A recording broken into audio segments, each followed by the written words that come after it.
ये मेरे दिल में रहे। तो यहां से इंसान की ख्वाहिशों का पता चलता है। तो आइए मेरे साथ देखिए, जिनके पास बाइबल मुकद्दस है, खरूज की किताब निकालेंगे। मुकद्दस मूसा की मुआरफत लिखी गई, खुदावंद खुदा का पाक कलाम।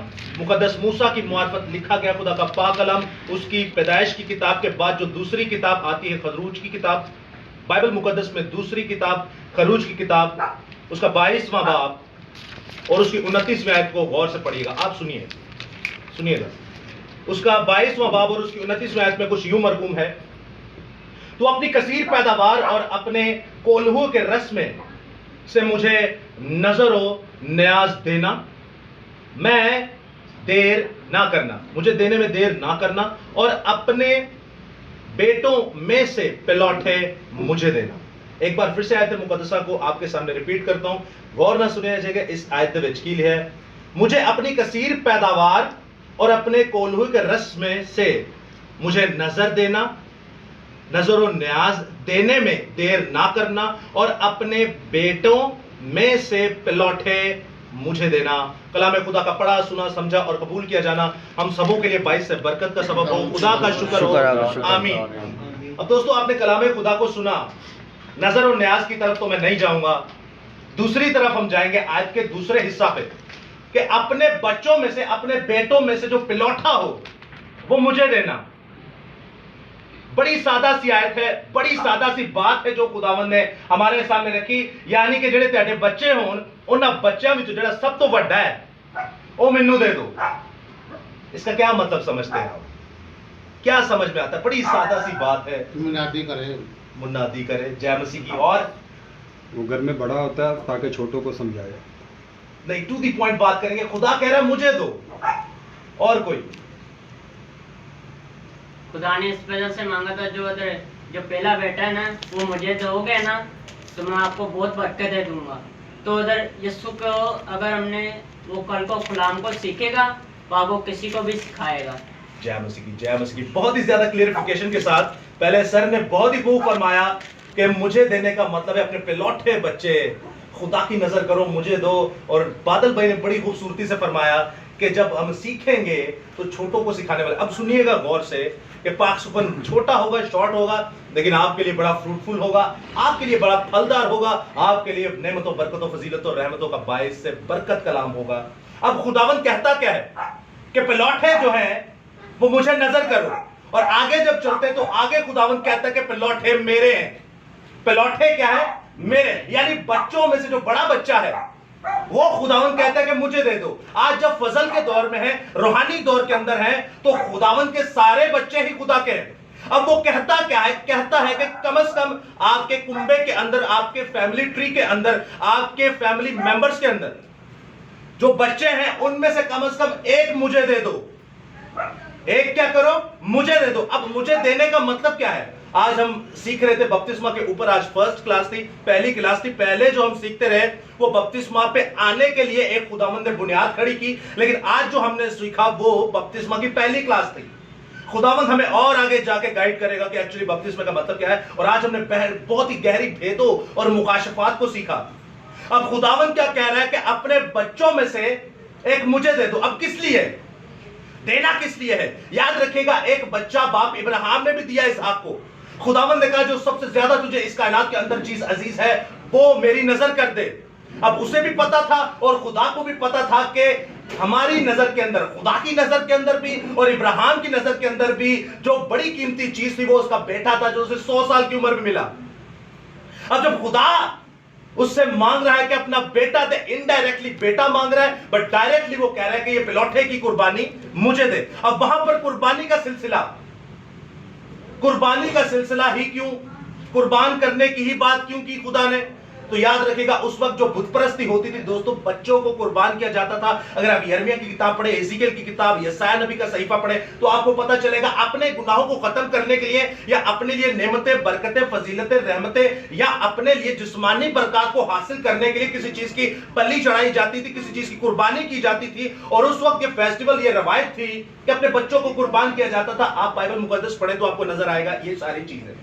अब खुदा ने उसके ऊपर उसी की रिवायत के मुताबिक पूछा कि चल, जब तू अपने बाप दादा के अंदर था तो एक बड़ी चीज कुर्बान की जाती थी ताकि खुदावन को नजर की जाए। अब वो था उसका बेटा।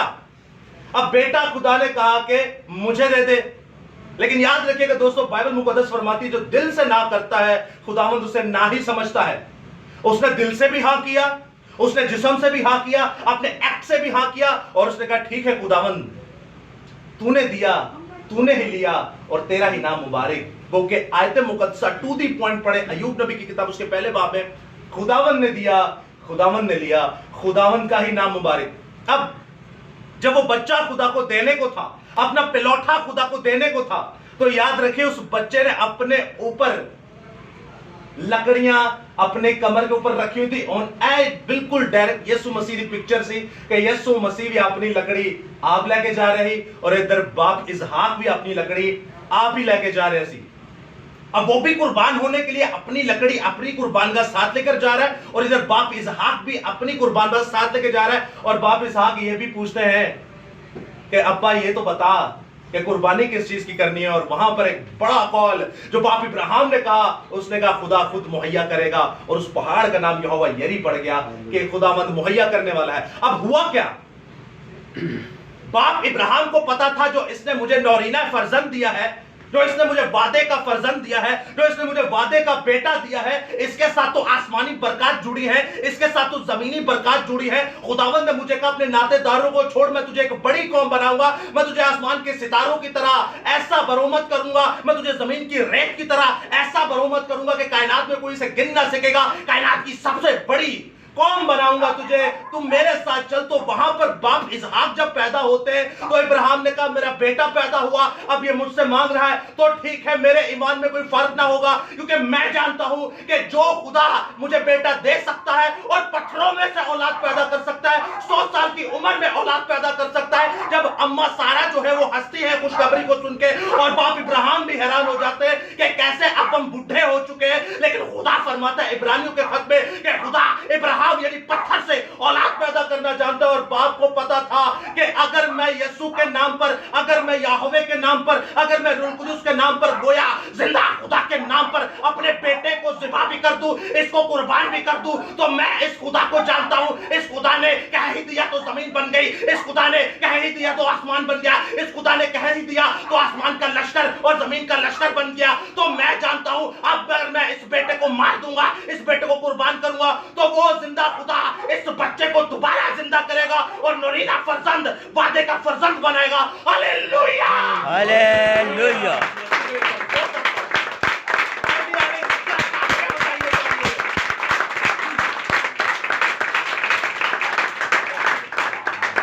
खुदावंद फरमाता है अपने बंदों से कि पिलौठे मेरे हैं। अब पिलौठा दिया तो है, लेकिन आज वो इस तरह नहीं मांगता, और ना ही आज वो मुकद्दस सैमुएल की तरह मांगता है। मुकद्दस सैमुएल को देखिए, हन्ना आप जानते हैं जो भांज थी, और उनके घर वाले उनको, आप पंजाबी च कहते टिचकरियां करते सन कि तू ते भांज है, तेनू ते औलाद नहीं होनी।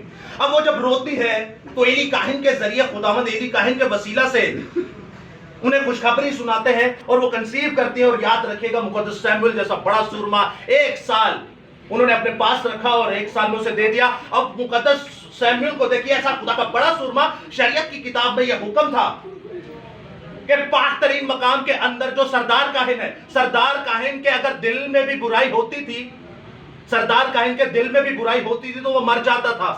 जब वो जाता था तो लिबास के साथ उसके बाइबल मुकद्दस में शामिल है और ना टल्लियां बननियां होंदियां ते नाल फिर रस्सा बनने होंदा सी। तेरा मतलब है अंदर वो काम कर रहे जिंदा है, लेकिन बाइबल कहती है अगर तुम्हारे दिल में भी गुनाह है तो उत्थे ही वो मर जाता है। जो टल्लियां की आवाज नहीं आती वो अंदर भी नहीं जाते, उन्होंने पता है पाक मकाम के अंदर पैर ही रखा तो असा भी मर जाना है। अब वो अंदर भी नहीं थे जाते, वो उस अहद के संदूक के पास तो जाना दूर की बात, वो अंदर भी नहीं थे जाते। तो देखते थे जब बेल बजना बंद हो जाए, टल्लियां बजना बंद हो गई तो लाश नु खिंच लेंदे सन बाहर। अब खुदावंद फरमाता है कि पिलौठे मेरे हैं। किसी को याद हो अम्मा हन्ना जो थी, उन्होंने मुकद्दस सैमुएल को जब बाप को दे दिया, उदू बाद और कितनी औलाद हुई? मैं 4-5 बच्चे हुए ना उस बाद में 4 ते 5। वेरी गुड, याद नहीं मैंने बताई ये करेक्ट है। लड़के कितनी हुए तो मुंडे कितने? 3 बेटे हुए और 2 बेटियां हुए, टोटल कितने? 5। याद रखिएगा, 3 लड़के हुए और 2 लड़कियां और ये वो भांज थी। देता है ना खुदा ने। जी बिल्कुल। अब पिलौठा जब दिया खुदा को, ऐसा पिलौठा कि वो अहद के संदूक को हक करके सोता था। सरदार काहिंद बारे चकील है कि साल से एक बार जाएगा अंदर और किसी होर दिन भी गया तो मर जाएगा। लेकिन ए खुदा दा सूरमा देखो, इतना दिल पाकीज़ा था इसका, इतना दिल पाक था इसका कि खुदावंद इसे बुलाता है ए सैमुअल, और वो एली कहन के पास जाता है, वो कहता है मैंने तुझे नहीं बुलाया। फिर वो कहता है सैमुअल, फिर वो एली कहन के पास जाता है, वो कहता है मैंने तुझे नहीं बुलाया। फिर जब तीसरी बार जाता है तो एली कहन समझ जाता है कि अब अगर तुझे आवाज है तो बोलना है खुदावंद मैं हाजिर हूं।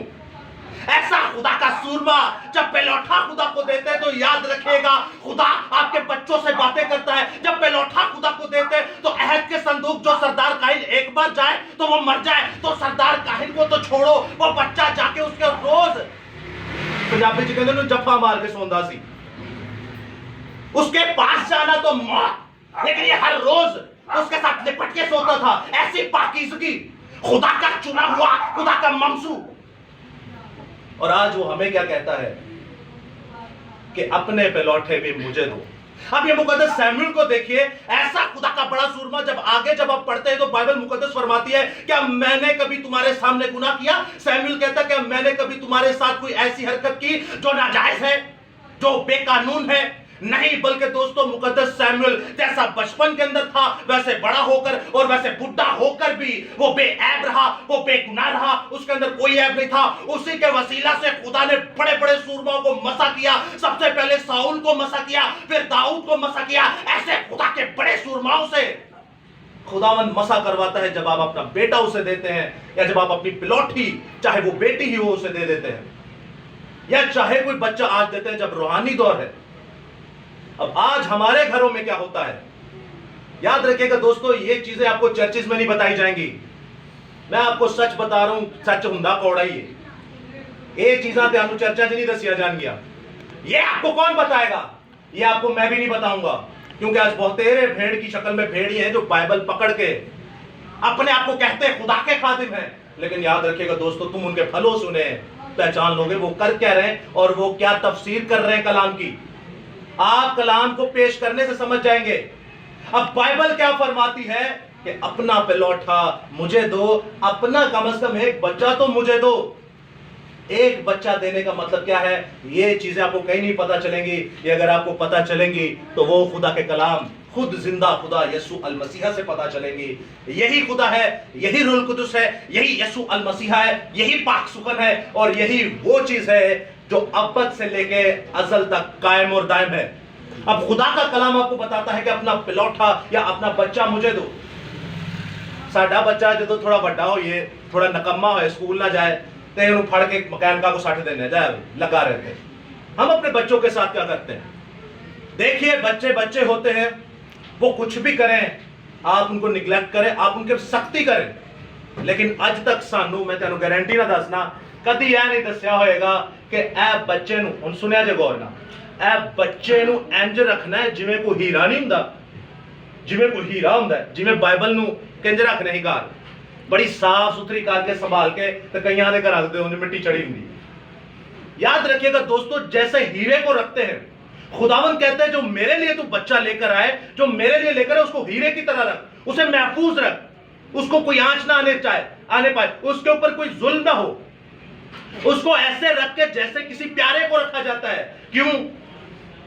क्योंकि उसको एक ही चीज की सिर्फ तलब हो, और वो तलब हो तो खुदा के खाने से, खुदा की रोटी से और खुदा के पानी से।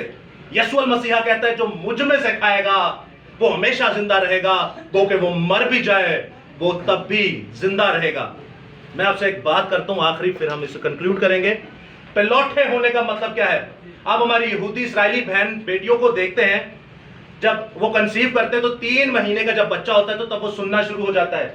3 महीने से लेकर 9 महीने, टोटल 6 महीने होते हैं। 6 महीने तक वो बाइबल मुकद्दस की पैदाइश, खरूज, एबार, गिनती और इस्तिश्ना 5 किताबों को रिपीट करके पढ़ते रहते हैं। पूरी हो गई फिर पढ़ो, पूरी हो गई फिर पढ़ो। आप सोचो 11 साल की उम्र तक वो माँ की कस्टडी में होता है, फिर 12वें साल जाके स्कूले पेंदा है। तो साढ़े के किदों पांदे ने स्कूले 3 साल। तो याद रखिएगा बड़ा डिफरेंस है, इसीलिए वो आज दुनिया पे राज कर रहे हैं इन्हें को।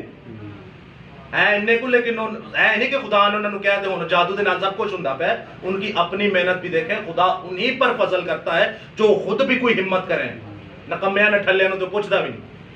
अब वो करते क्या है, माँ के पेट से खुदा का कलाम सीखते हैं, फिर 11 साल तक वो इन्हें बाइबल मुकद्दस 39 किताबों को पढ़ाती हैं। है बच्चा है, अकल तो बच्चों जैसी है, लेकिन सोचे इस तरह रखना है आपने अपने बच्चों को, ये आपको कोई नहीं बताएगा ना। मैं यहूदियों की साइड ले रहा, सानू कोई जरूरत नहीं, जिंदा खुदा की साइड लांगे जो खुदा ने हमें कहा। बाइबल मुकद्दस में नहीं लिखा कि मैंने तुझे मां के पेट से चुन लिया है। आज साढ़े कई लोग कहते हैं, मैं अक्सर वेना, मैं कहना यार सिगरेट ना पियो, वो कहते हैं कि यार क्या हुआ जब खुदा हमें भी चुनेगा तो देखी जाएगी। बाइबल मुकद्दस फरमाती है मैंने तुझे मां के पेट से चुन लिया। खुदा फरमाता है कि मैंने तुझे मां के पेट से चुन लिया। बाइबल मुकद्दस इफ्सी की किताब पढ़े तो कहता है कि जब बनाए आलम इस दुनिया में पैदा भी नहीं थे हुए, मैंने तुझे तब चुन लिया था। यानी कि कायनात में ना जमीन थी ना आसमान था, इंसान तो बहुत दूर की बात है, ना फरिश्तगान थे, तब से मैंने तुझे चुना हुआ है। तो हुन किन्ना को चुनेगा? अब आपने उसे चुनना है, अब आपने उससे चुना है। तो खुदावंद फरमाता है कि जो बच्चा 11 साल का हो जाता है, आप देखते हैं खुदावंद यीशु मसीह जब 12 साल की उम्र में थे तो हैकल मुकद्दसा के अंदर बड़े सरदार कायनों के साथ क्या कर रहे थे, ऐसी बातें कर रहे थे। तो सरदार कायन कहते एंड दिया गल्ला करता साड़ी अकल तो बाहर ने, और बच्चा है 12 साल का, क्यों जब 12 साल की उम्र में आता है तब वो बाप की कस्टडी में जाता है। अब बाप उसे कारोबार में लगाए या स्कूल में लगाए वो उसकी मर्जी, यानी कि मां दे पेट चो और 11 साल की उम्र चो खुदा दा कलाम से क्या है, तो सोचो वो होगा क्या।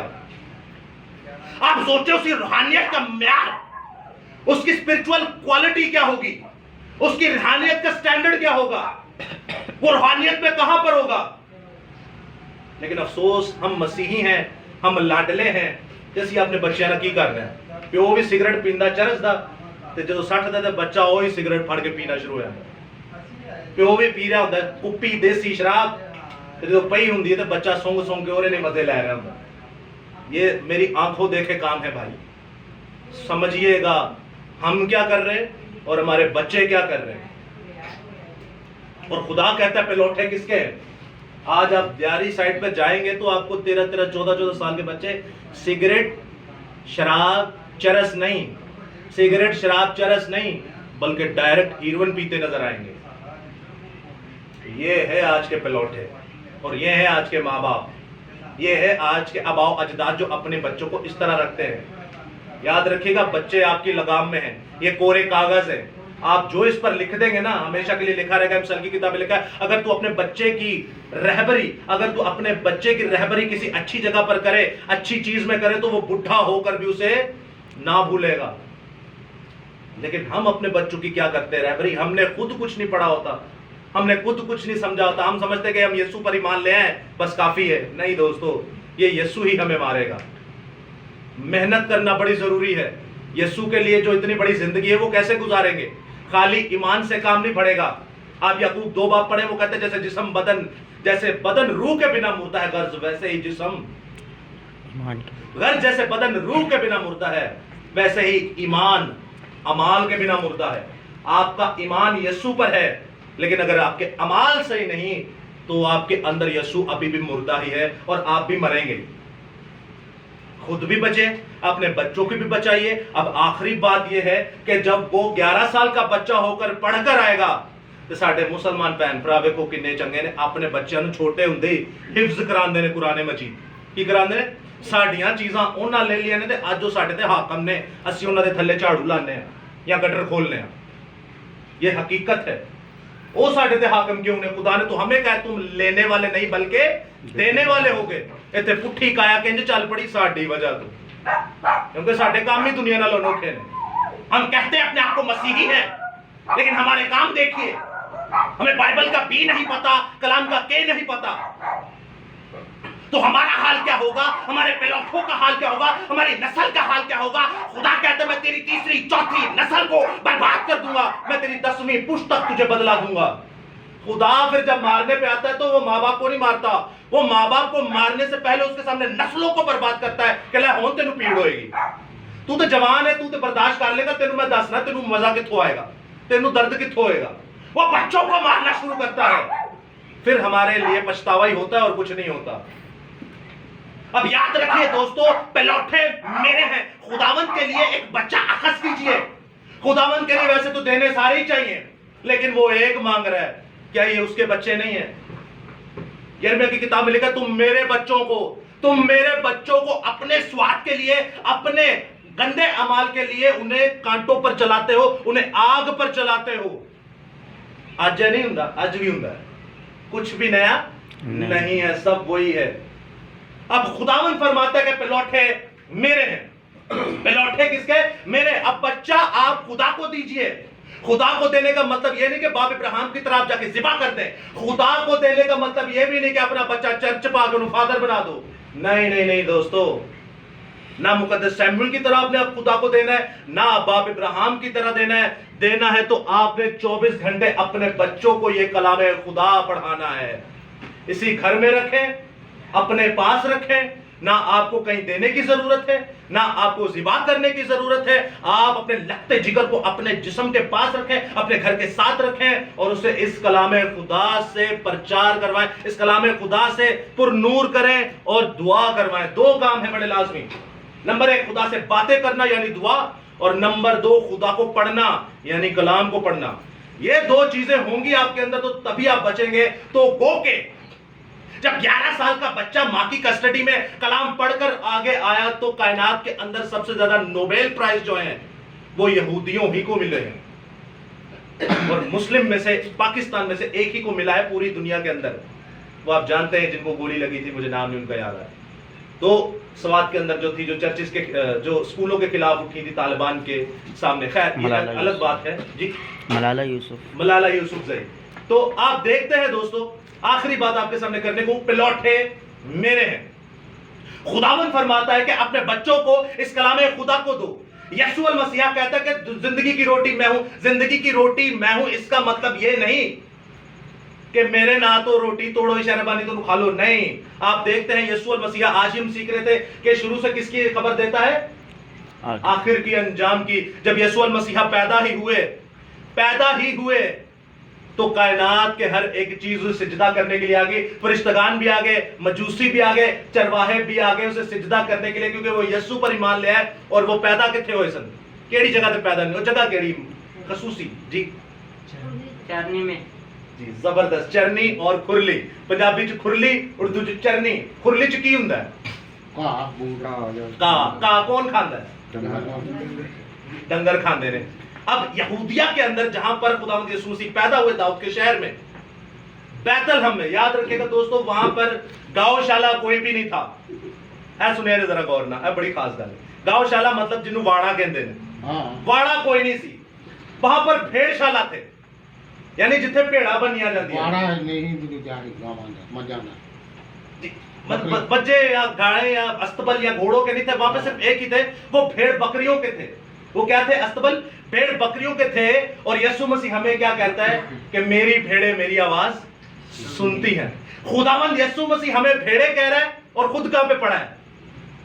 बड़ी तवज्जो फरमाइएगा, ये बात शुरू में आपको खुदावंद ने फरमाया, वो करता पहले है, कहता बाद में है। जिंदा कायनात को उसने पहले किया, लेकिन मुकाशफा में वो बाद में करेगा। ये खुदा की क्वालिटी देखिए।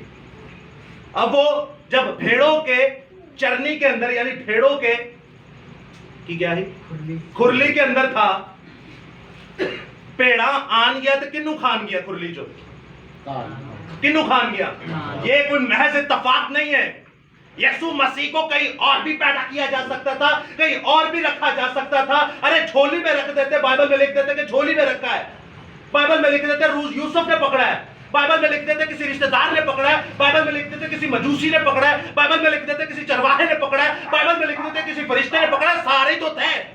खुरली के अंदर ही क्यों रखा, चरनी के अंदर ही क्यों रखा? क्योंकि हमें वो कहता है कि तुम मेरी भेड़े हो, देखो आओ मैं चारा हूं, तुम मुझे आकर खा लो, और जब मुझे खा लोगे यानी इस कलाम को अपने अंदर ले लोगे तो तुम जिंदा रहोगे, गो के मर भी जाओ तो भी जिंदा रहोगे। ये कौल वहां पर पूरा होता है जब यीशु मसीह को पढ़ेंगे, अपने अंदर लेंगे, जब बाइबल को पढ़ेंगे, अपने अंदर लेंगे, आप खुदा के पलौठे होंगे, आप खुदा के सूरमाओं की तरह, नबिया अफसर, अंबिया अकबर, खुदा के नबी रसूलों की तरह रूहों को मौत के मुंह से निकालेंगे, रूहों को शैतान के चुंगल से निकालेंगे, रूहों को शैतान के जबड़ों से निकालकर अर्शे मुअल्ला तीसरे आसमान पर ले जाएंगे। Hallelujah, hallelujah.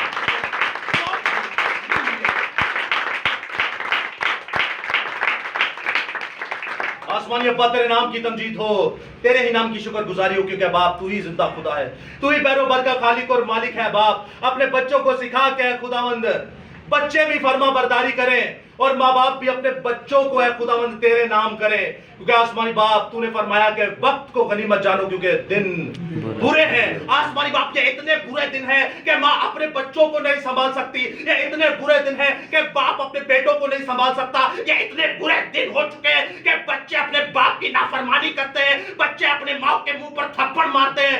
खुदावंद दिन वाकई बहुत बुरे हैं। खुदावंद हमें अकल और दनाई दे। ये मुसीबतें, ये लानतें, ये तंगी तकलीफें तो आती रहेंगी, जब आप बरगजीदे थे तब भी और जब नहीं थे तब भी, लेकिन याद रखिएगा जब मसीह को कबूल करेंगे तो आपके अंदर और भी ज्यादा मुसीबतों का सामना करने की कुदरत होगी और मुसीबतें आप पर टूट पड़ेंगी, लेकिन आप खुशी खुशी यीशु के नाम को कबूल करते हुए तमाम मुसीबतों का सामना करते चले जाएंगे। हालेलुया।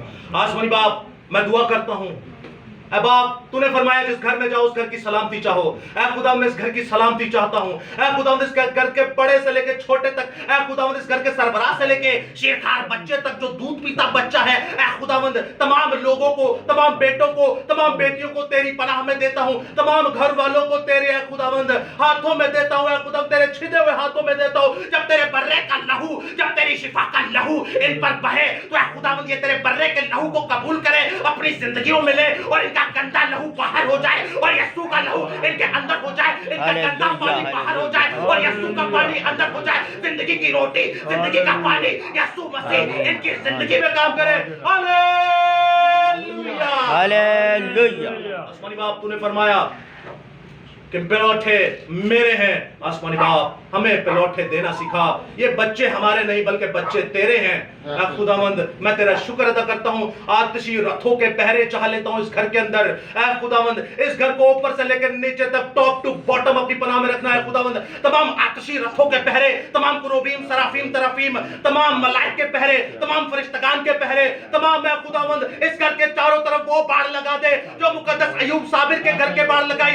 खुदावंद आज का ये पाक कलाम, आज की दुआ साथ के घर वालों में भी जाए, साथ के घर वालों की बदबू है यीशु के नाम से दूर हो। साथ वाले घर को मैं खुदा कमजोरियां, साथ वाले घरों की बीमारियां यीशु के नाम से दूर हो। आसमानी बाप तेरे बेटे जहां पर होते तू वहां पर आजमान होता है। तेरे बेटे जहां होते, तेरे बेटे जहां मौजूद होते हैं, तेरे नाम जपते हैं तो तू खुद फरमाता जा 2 या 3 मेरे नाम से जमा हो मैं उनमें हाजिर हूं। आसमानी अब्बा तेरा शुक्र अदा करते हैं। आज का पाक कलाम ऐ खुदा हमारे लिए बाइस से बरकत हो। आज की हमदो सना हमारे लिए बाइस से बरकत हो। ये घराना ऐ खुदा जैसे हर रोज सारे काम करता है लेकिन तेरा नाम भी जपता है, इसी तरह जपता रहे और इनकी हदूद को बढ़ा, इनके वक्त को बढ़ा, ताकि खुदावंद आने वाले वक्तों के बड़े सूरमा ये हो। खुदावंद आने वाले बड़े वक्तों के बड़े बरगजीदा ये हो। आने वाले वक्तों के अंबिया मुरसलीन, अंबिया अकबर, नबी और रसूल इनमें से पैदा हो। आने वाले 2 गवाहों में से 2 गवाह इस घर में से पैदा हो। आसमानी अब्बा मैं दुआ करता हूँ इस घर के लिए। खुदावंद इस घर में जिस्मानी बरकतों के भी ढेर लगा है। खुदावंद इस घर के आटे में से है खुदावंद, मट्टी में से कभी आटा खत्म ना हो और कुप्पी में से कभी तेल खत्म ना हो। खुदावंद जितने बहन भाई बाहर नौकरी के लिए जाते हैं खुदावंद सबको अपने जाहो जलाल के घेरे तले है खुदावंद रखना। आसमानी बाप जब वो बाहर जाए तो है खुदाम तेरी कुदरत उन्हें हरावल और चंडावल तरीके से घेरे रहे और है खुदाम तेरा जलाल उनको चारों तरफ से है खुदावंद अपनी पाकीज़गी में वापस कर लाए और है खुदावंद वो बाहर भी तेरे यीशु नाम का जलाल जाहिर करें और घर के अंदर भी आप आपस की है खुदावंद रंजिशें यीशु के नाम से दूर हो। तमाम बीमारियां यीशु के नाम से दूर हो। तमाम कमजोरियां यीशु के नाम से दूर हो। जब हम कहते हैं खुदावंद मैं बीमार हूं, जब हम कहते हैं खुदावंद मैं छोटा हूं, जब हम कहते हैं खुदावंद मैं कमजोर हूं, जब मैं कहता हूं खुदावंद मेरे अंदर बदरू है, जब मैं कहता हूं खुदावंद मुझे ये मसला है, मुझे ये तकलीफ है, मुझे ये टेंशन है, तो तू कहता है मेरा फजल तेरे लिए काफी है। खुदावंद ये जुमला हमें ऐसी उम्मीद देता है कि कायनात में कोई माबूद ये उम्मीद नहीं दे सकता, कायनात में कोई बड़ा दे सकता, कायनात में कोई बादशाह ये उम्मीद नहीं दे सकता, कायनात में कोई नबी ये उम्मीद नहीं दे सकता है तो खुदा का बेटा दे सकता है कि मेरा फजल तेरे लिए काफी है। हालेलुया। हालेलुया। तुम्हारी अब्बा तेरे नाम की तरजीह हो, तेरे ही नाम की शुक्रगुजारी हो। इन तमाम दुआ मुनाजात इल्तिजाओं को मांग लेते तेरे प्यारे बेटे यीशु मसीह के नाम से, आमीन। आमीन। खुदावंद की सिखाई दुआ में सब शरीक होंगे। हमारे बाप जो तू आसमान पर है।